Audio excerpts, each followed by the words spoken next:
Welcome to competitive mother channel. అందరూ ఎలా ఉన్నారు? బాగున్నారా? అయితే ఈ రోజైతే ఈ వీడియోలో నేను ఫాలో అయ్యే స్ట్రాటజీ అదేంటంటే మనకైతే గ్యాప్ అనేది వస్తూనే ఉంటుంది. ఒక హౌస్ వైఫ్‌గా డైలీ చదవడం అంటే అయితే అస్సలు కుదరదు. ఏదో ఒకటి వస్తూనే ఉంటుంది. ఫెస్టివల్స్ అని, ఇంకా ఏదైనా షాపింగ్ అని, ఇంట్లో పనులని, అది ఇది అని. సో, అలాంటప్పుడు నేనెలా చదువుతాననేది ఈ వీడియోలో చెప్పబోతున్నాను. అయితే నేనైతే 4 డేస్ నుండైతే అసలు చదవలేదండి. బికాజ్ ఆఫ్ నాకు చాలా పనులు ఉన్నాయి. ఫ్రైడే రోజైతే కొద్దిగా పని నుండి బయటికెళ్ళాల్సొచ్చింది అనుకోకుండా. ఆ తర్వాత నుండైతే బోనాలు చేశాము సండే. ఇంకా మా అమ్మ వాళ్ళు, అన్నయ్య వాళ్ళైతే వచ్చారు. సో, నాకైతే చదవడానికైతే కుదరలేదు. టైం దొరకలేదు. ఇంకా నాకైతే కుదరలేదు. ఇంకా ఫెస్టివల్ మూడ్‌లోనే ఉన్నాను. అయితే ఈరోజైతే చదవాలని స్టార్ట్ చేయాలనుకుంటున్నాను. ఈరోజు ట్యూస్‌డే. ఇంకా చదువుదామంటే ఇన్ని రోజులు చదవలేదు కదా! గ్యాప్ వచ్చింది కదా! సో, చదవాలంటే కొద్దిగా బుక్ పట్టాలని ఇంట్రెస్ట్ అనేది రాదు ఎంత చదవాలనుకున్నా. సో, నేనేం చేస్తానంటే ఇలాంటప్పుడు కొత్త టాపిక్ అనేది నేను స్టార్ట్ చేయను. ఇంతకుముందు అంటే ఈ గ్యాప్ అనేది రాకముందు ఏదైతే టాపిక్ ఉందో, ఏదైతే టాపిక్ నేను చదివానో, ఆ టాపిక్‌ని అనేది నేను రివైజ్ చేస్తాను ఒకసారి. ఈరోజైతే నేను అదే అనుకుంటున్నానండి.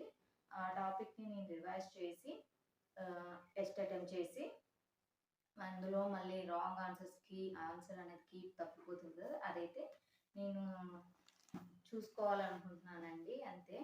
ఇంకా ఈరోజైతే కొత్త టాపిక్ అనేదైతే నేనైతే స్టార్ట్ చేయాలని అనుకోవట్లేదు. మీరు కూడా ఇలా ఫాలో అవ్వండి. అలా అయితే మీకు చాలా ఈజీగా ఫోకస్ అనేది చదువు మీదకి వెళ్తుంది గ్యాప్ వచ్చిన తర్వాత. అదేంటంటే ఫస్ట్ కొత్త టాపిక్ అనేది వెంటనే స్టార్ట్ చేయకండి. మనకు గ్యాప్ వచ్చిన తర్వాత మీరు మళ్ళీ చదవాలి అని అనుకుంటే మళ్ళీ కొత్త టాపిక్ అనేది స్టార్ట్ చేయకండి. మళ్ళీ కొత్తదైతే ముట్టుకోకండి. అలా ముట్టుకుంటే ఏంటంటే మన బ్రెయిన్‌కి అడ్జస్ట్ అనేది అవ్వదు. బర్డెన్ అనేది అవుతుంది. బ్రెయిన్‌కి అనేది చాలా బర్డెన్ అవుతుంది. అది తొందరగా అర్థం చేసుకోలేరు. చదవాలని ఉండదు, ఇంట్రెస్ట్ రాదు. సో, కొత్త టాపిక్ అనేది స్టార్ట్ చేయకండి. అండ్ లాస్ట్ చదివిన టాపిక్‌ని రివైజ్ చేయండి. మీరు ఏదైతే ఈ గ్యాప్ రావడానికి ముందు ఏ టాపిక్స్ అయితే చదివారో ఆ టాపిక్‌ని మళ్ళీ ఒకసారి రివైజ్ చేయండి అంతే. అలా చేయడం వల్ల వెంటనే మనకి వచ్చేస్తుంది. నేను చదివిన నేను కలుగుతుంది, నాకొస్తుందనే ఫీలింగ్. అలాగే ఇంకా మిగతావి చదవడానికి, కొత్తవి స్టార్ట్ చేయడానికి ఉత్సాహం ఉంటుంది. కాబట్టి ఫస్ట్ మనకి చూసుకున్న టాపిక్‌ని మళ్ళీ చూసుకోవడానికి ట్రై చేయండి. అండ్ టెస్ట్ అటెంప్ట్ చేయండి. మీరు ఏదైతే మళ్ళీ రివైజ్ చేస్తారో దానికి సంబంధించి టెస్ట్ అటెంప్ట్ చేస్తే మనకి ఎంతవరకు గుర్తుందనేది కూడా అర్థమవుతుంది కదా! మీరు ఆన్‌లైన్ అయినా సరే, మీ దగ్గర ఏదన్నా బుక్ మెటీరియల్స్ ఉంటాయి కదా! ప్రీవియస్ ఇయర్ బుక్స్ అయినా, ఇంకేదైనా మీకు బుక్స్ ఉంటే మీ దగ్గర అవి ప్రాక్టీస్ చేయండి. మీరు చదివిన టాపిక్‌కి సంబంధించి. అలా చేయండి. తర్వాత రాంగ్ ఆన్సర్స్‌కి చూడండి. ఇప్పుడు మనం పెట్టాక అన్నీ అయితే రైట్ కావు కదా! సో, రాంగ్ అనేది పోతుంది కదా! సో, రాంగ్ పోయిన వాటికి రాంగ్ ఆన్సర్ చూసి కరెక్ట్ చేసుకోండి, చదవండి. అండ్ ఫోకస్ వచ్చిన తర్వాతే న్యూ టాపిక్ అనేది స్టార్ట్ చేయండి. మీకు ఎప్పుడైతే ఇంకా మనం చదివి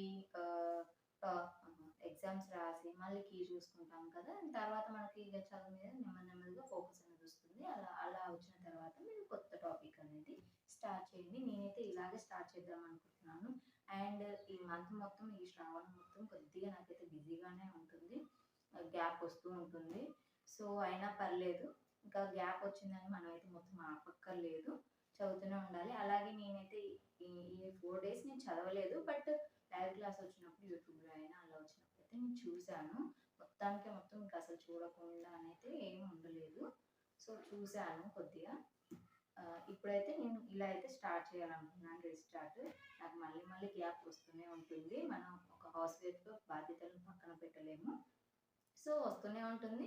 బట్ మళ్ళీ మనం రీస్టార్ట్ చేస్తూనే ఉండాలి. ఒకటేనండి రీస్టార్ట్ అంటే మళ్ళీ కొత్తదాన్ని స్టార్ట్ చేయాల్సిన అవసరం లేదు. మనం ఎక్కడైతే అంటే ఆగామో అక్కడ నుండి మళ్ళీ కొనసాగించడం అంతే. నేనైతే అలాగే చేస్తున్నాను. మరి మీరు ఎలా చేస్తున్నారో కామెంట్ చేయండి. నేనైతే ఇలాగే ఫాలో అవుతున్నాను. ఓకేనా? ఈ వీడియో గనుక మీకు నచ్చినట్లయితే లైక్ చేయండి, షేర్ చేయండి. ప్లీజ్ సబ్స్క్రైబ్ చేయండి.